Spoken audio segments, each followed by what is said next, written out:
to another episode of the Duke Pod, where we give you back-to-back guests. Today, I am bringing a wonderful guest, someone with tons of experience in the business of real estate. I here have Amy Flowers for the Amy Flowers team. How are you doing, Amy? Awesome. Thanks so much for having me here. Okay, awesome. First and foremost, how are you coping in this quarantine? How are you finding ways to keep things fun? To keep things fun, well, I've been going outside quite a bit and taking up going for walks, which has been great, getting to enjoy the sun, like especially today. It's a beautiful day outside. When it was minus 15, though, it was a little bit more difficult. And then just being more interactive, I'm taking up Fortnite. I'm learning how to play Fortnite with my son. That's a great Very bonding way exciting. with, how old is your son now? 8.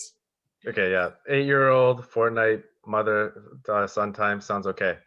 Yeah, right. It's not my choice, but he likes it, so it works. Okay, well, I mean, are you having fun playing it? Absolutely. And in turn, he plays Monopoly with me, so it works. He's learning all about interest and mortgages and trading. It's good. It's funny. It's funny to teach them young, and they're just asking all these questions. All right. Well, Yeah. I'm happy that you came on the show, especially you're talking about walking, because it's like actually the nicest day of the week, and I made you sit down with us. So, but I'm sure the audience will love what we're gonna have to say. And really, you've been in the business for a long time. How many years have you been a real estate agent? Over 18 years now. Wow, 18 years. So it's like 18 years young. And so tell people a little bit about yourself, a little bit about your history, and then we can start talking about your team a bit. Sure. Well, we started the Amy Flowers team right from the beginning. It was, I think, 2002, if the math works out right. And started in the business and quickly realized that when I started getting clients and moving along, that it was really hard for me to do everything really, really well, because I'm not good at everything, period. Like, there's certain things that I do really well, but there's also certain things that I really don't do well. So it was really early on where I brought on an assistant and then my partner as well to try and distribute the tasks that were involved in selling real estate. And I chose people who were really good at the things that I wasn't good at. So I could succeed at the things that I did, and then I would pass off maybe some paperwork side of things or some marketing side of things. I would pass those things off to someone else, and they would be able to succeed at it. So that's kind of how we started. And we just kind of grew slowly from there, adding 1 or 2 people, adding 1 or 2 departments year over year. And that was kind of how the growth of the Amy Flowers team started. Excellent. So how long did it take to hire your first assistant? Did it take like a year? Within the first year and a half was I had my first assistant, and that came from a training course I went to a long time ago. Right at the very beginning, it was a Richard Robbins conference, and he still does conferences and training today. As he was standing on stage, he talked all about cutting the grass and how he hated cutting the grass. And back then, he would pay someone $10 an hour to cut the grass. So he said, well, why not make a list of all the things that you don't want to do and pay someone else to do those? And then you spend your time either getting new clients, talking with your current clients, growing your business, or having free family time. And I really took that to heart and understood that, yes, this is exactly what we need to do. So I embraced the assistant idea really early on in my career, which was funny. I was the young girl at the time, and all the ladies in the office were like, what is she doing with an assistant? What's going on? Because that didn't happen. The assistants for real estate agents didn't really exist back then. Not very many, by the way. So I feel like you set like a standard now, because now you have, if I remember when you told me, I think you have 10 admin staff. There's 17 on the team right now. So there's 18 people on the team right now, and 8 of us sell. If you were to include myself in that. So then there's 10 people who work on the inside to make the company run. Yes. And they don't sell. I feel like I often feel like it's the opposite for a lot of teams. A lot of teams have Mhm, less admin and a lot more agents. mhm. Why do you do it like that? I believe that is my job as the CEO of the company to provide the support for the salespeople. That's my main job, providing support so they can run the business, they can run their business within our business, and then also to provide potential leads and clients for our salespeople. So that's my job. Um, as the CEO, we need to have the support. Why would someone want to stay on a team if they weren't fully being supported and having to reinvent the wheel? That's where I come in. Yeah, no, that's fascinating. So now you've delegated all the jobs for everyone, and it's like a well-oiled machine, right? It is. It's very corporately structured. We have different departments, and they all have their own responsibilities. And everyone works in tandem with each other to make an amazing client experience at the end. Yeah, I mean, I've seen your reviews. Everyone's like, "Wow, that was a great experience." Thank you. And aren't you like year by year? You guys, were you the number one team in 2020 or in the? It depends where you're looking. So if you were looking in Milton, we've held that spot for about 11 years Wow. as the number one team in Milton. And if you're looking like for our company specifically for Royal LePage across the country, there are over 18,000 agents across the country. And we ranked this year, we ranked number 7. So I was very excited about Oh, that. congratulations. Thank you. How many transactions does one need to do to rank number 7? Usually, so somewhere in around the 250 range. Okay, amazing. Yeah.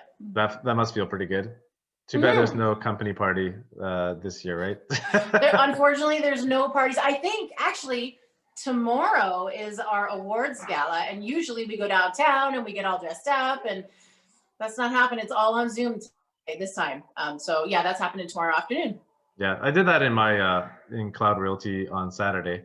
So they did on Zoom. It was okay. I mean, everyone had Nice. fun. They encouraged everyone to have a drink at home and cheer Very virtually. good. So Very good. I hope to hear great stuff out of your event. What do you think are the most difficult challenges in running a team like this? Well, it would depend on your personality. For me, it's HR and managing people. That's never been a strength of mine, is the management side. So I have really great partners that are amazing managers. But if you're at the more beginning stage of a team, I would say the hardest thing or the biggest problem that people come to have is they think, well, everybody's going to work the same way I work, which is not true. And they will hire people that they like. And usually people that you like have the same strengths as you do. So that kind of doesn't make sense. Ideally, you want to hire people that are the opposite of you. So that would be number 2. And then number 3, I would say, is not having enough support. Doing the things like you said, where they have too many agents and not enough support. That I see a lot as well, and ultimately I see teams fail because of that. So if someone's interviewing for the job, you will hire the person you like the least, right? No, absolutely not. Oh, I hire for their strengths that they have and how they would fit on our team. Yeah, of course, we're just Funny, playing. funny, funny. But if you don't like them at the beginning, they can grow. They can grow on you, right? No, I'm not even going there because that's not it at all. No, I'm just kidding. Of course, everyone needs to be a team player, right? So you have 7 agents on your staff, right? Yes. And I think this year and last year is a completely different. There's a lot of changes in the real estate market, right? Yeah. First, tell us about what's happening in the current market. Well, as of right now, today, we are in a very strong seller's market. There's only about 2 weeks of inventory on the market right now. If you were to look at the absorption rate being if nobody else listed their house at all for the rest of the month, how long would it take for the current market to absorb what is on the market at the moment? And so that is sitting at 2 weeks. It would take 2 weeks for all the properties to sell. A normal balanced market is 6 months of inventory is on the market. So anything under 6 months is considered a seller's market. And right now we're sitting at 2 weeks. So definitely a very strong seller's market. There's a lot of multiple offers happening. People selling for over asking price. Deposits are high. Asking prices are high. There's no home inspections happening. So it's very, very delicate to be able to maneuver this market, both when you're working for the seller and when you're working for the buyer. Okay. So is it the right time to sell right now? Absolutely. It is absolutely the right time to sell right now, assuming you have somewhere to go and you can do it in a safe manner. That's also really important. So I've actually made phone calls over the last little while, the last few weeks, to our clients who are like, oh, you know, we want to sell at some point. Our whole team has been on the phone with them and saying, okay, hey, it's time. Now's the time. You want to get your house ready? Now's the time. And we've done that a couple times already. We just listed another one today, a guy who was going to sell later on in April and decided to push it up because he wanted to take advantage of this market. Okay, good. Congratulations. Yeah. So now, if it's a good time to sell, that means that people are getting a lot of offers. They're making probably record amount of money. What tips do you have for people that are trying to buy a home? You need to trust your real estate agent, because at this point, there's no rhyme or reason behind the asking price on a house. In the normal market, if a house was listed at 500,000, you would expect to buy it 500,000, maybe a little bit higher, maybe a little bit lower, but in and around what it was asking. Right now, that's not the case. So if you can't trust your agent to be like, okay, this house is listed at 500,000, but it's going to sell for 650. Or this house is listed for 650 and it's going to sell in and around 655. Like, they need to be able to guide you, because one, you don't want to overpay. And then two, you also don't want to fall in love with a house and realize, oh, this is way out of my market. Like, I can't even afford what it's going to sell for. So that guidance is key in this type of market right now. Yeah, so one of the things I find is that it's very confusing how much a house will sell for because there's so many buyers. And I think sometimes it's good to ask your realtor, okay, even though this is listed in my price range, could I actually afford it based on competition, right? Like, what do Exactly. and that's where you have to really trust your realtor and be like, okay, it'll sell for this. That means it's possible to get it or not possible to get it, right? Exactly. Probably the most single challenging time for buyers right now. It really is. But with the right guidance, you can maneuver this market and buy your dream home. It can happen. Okay, good.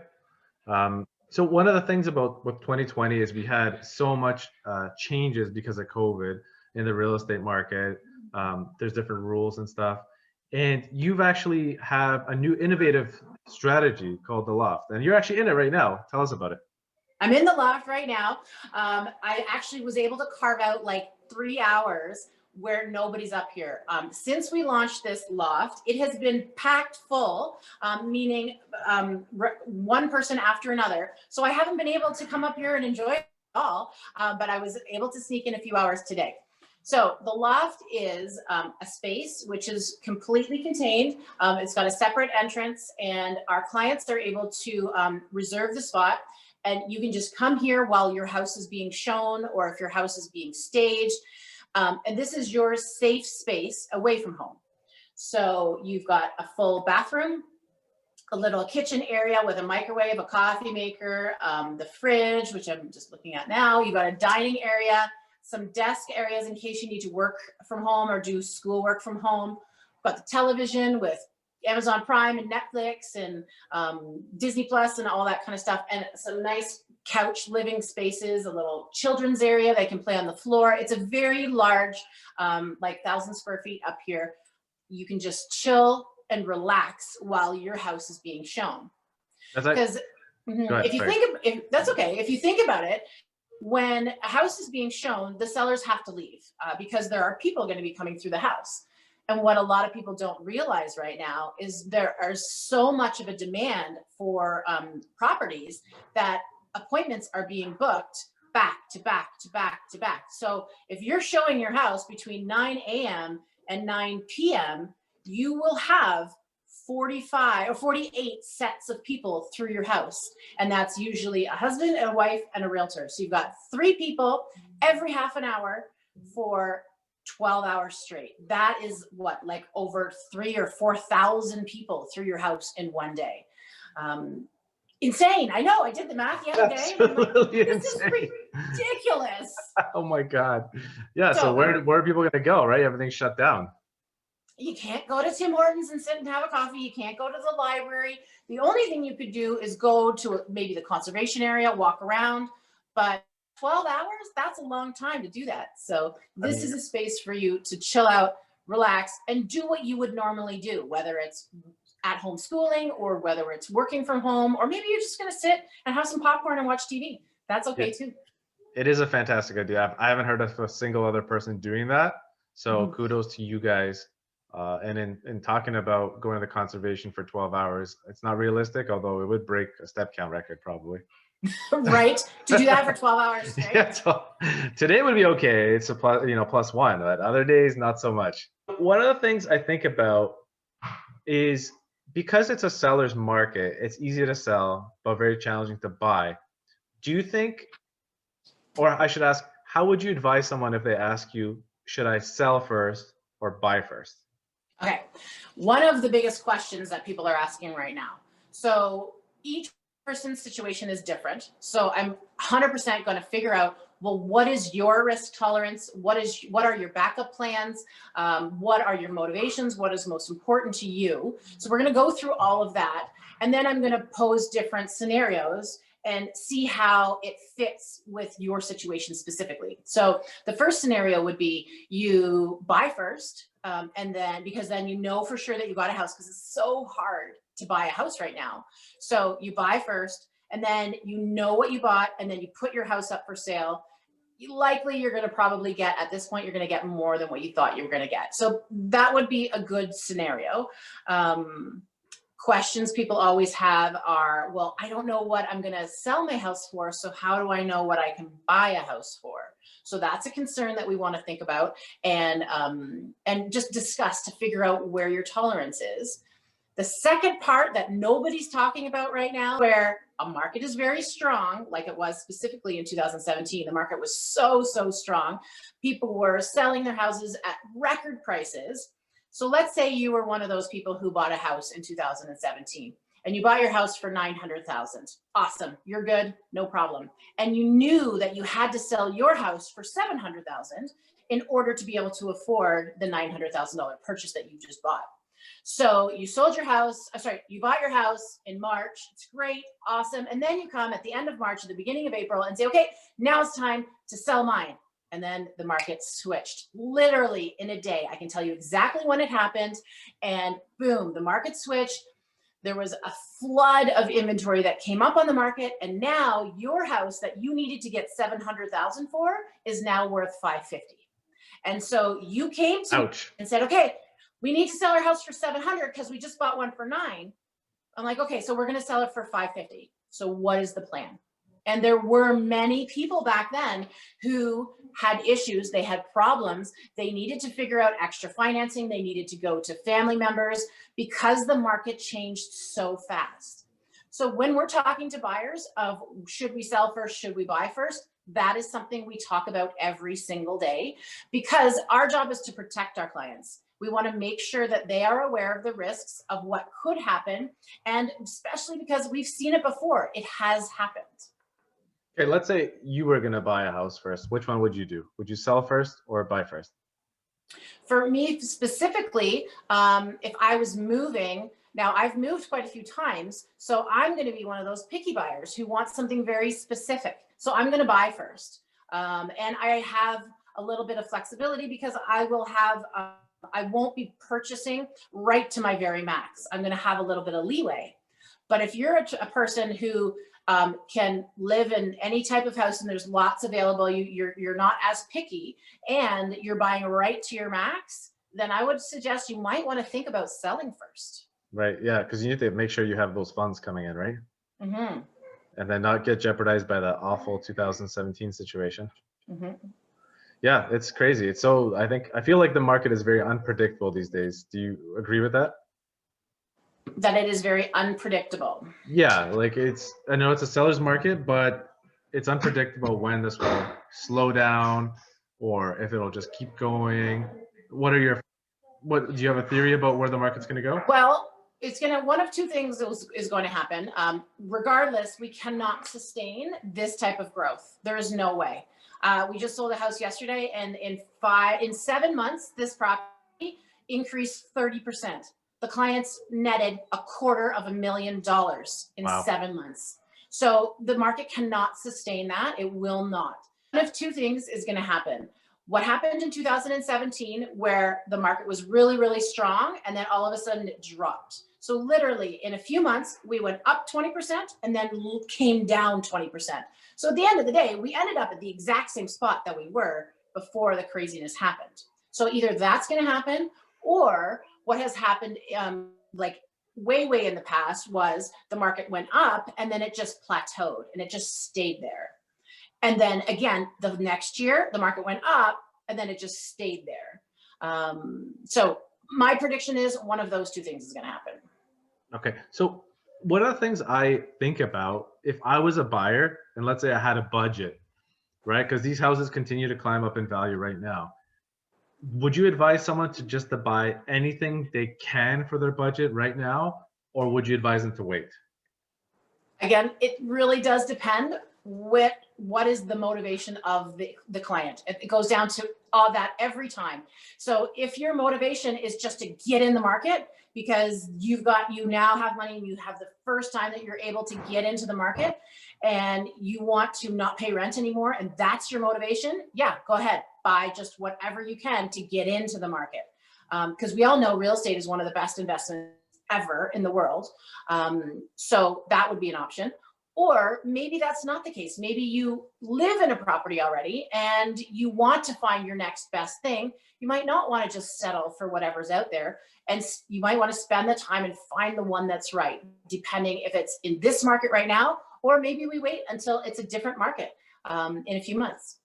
Yeah, exactly. I guess the thing is that, should people be concerned that the prices are going to continue to rise? And I feel like probably yes, because like you said, the second scenario is that whenever it stops, it's going to plateau. Those are now the prices going forward, right? Mm-hmm. Yes, we've seen it over and over and over again, especially in Milton. Yeah. And Milton, I mean, townhouses are selling, two-story townhouses are selling for like 900,000 now. Mm-hmm. I know, crazy. Yes. Yeah, I mean, everyone's saying that about their market. Like, Niagara Falls homes are going for 500 now. They were 250 2 years ago. One of the things I also think about is that you've been someone that's been very successful. You ran a team. You've now are the #1 realtor in Milton. Let's pretend you're a brand new agent. You're a 20-year-old version of Amy Flowers. Still look as youthful as you do now. But what advice would you give that person? How can an agent succeed in today's market? So the biggest thing that I learned from a trainer, again, this one was Chris Leader, I think, taught me treat your business like a business. So a lot of people will get into the real estate business thinking that this is just a job. And all of a sudden in June, when a whole bunch of houses close, they have lots of money. And then in December, when there's no houses closing, they have no money. So I would say treat your business like a business. That was the biggest takeaway that I had when I started. Training is also a huge part. So whether you're going to do it on your own and search out a whole bunch of different trainers, they all have different strengths. So take a little bit from everyone, or maybe you go to a team and you learn from a team if that's your way to do it.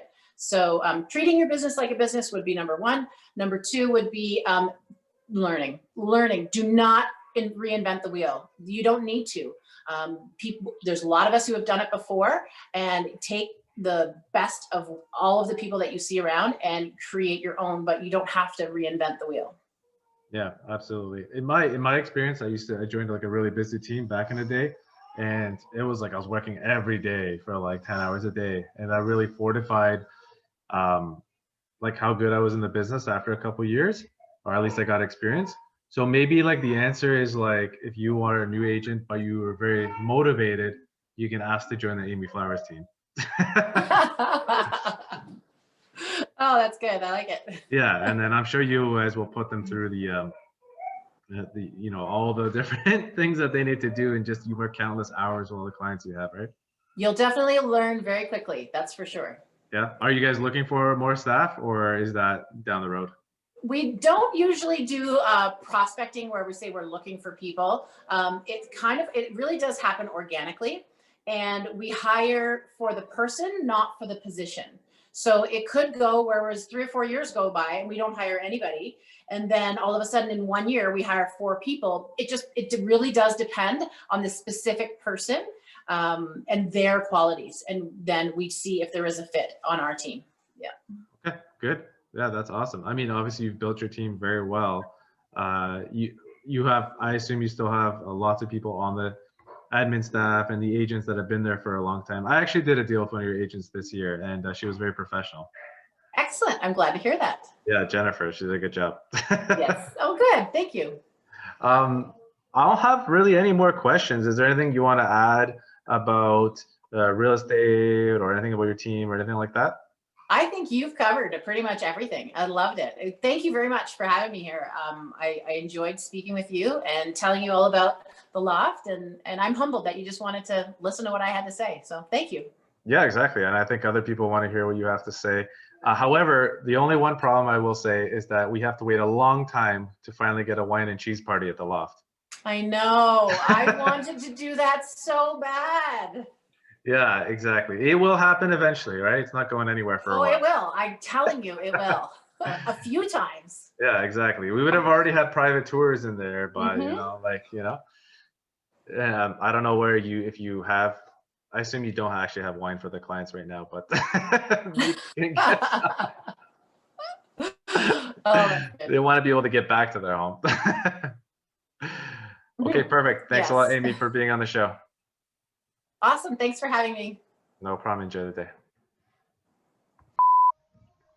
Thanks for everyone from listening, and thanks for Amy Flowers for coming on the show. And when you are as big as her, it's nice to have these type of problems. Enjoy this one blooper. There's 17 on the team right now, and just 1 second. I'm glad you're editing this part. So there are how many? 7, 8.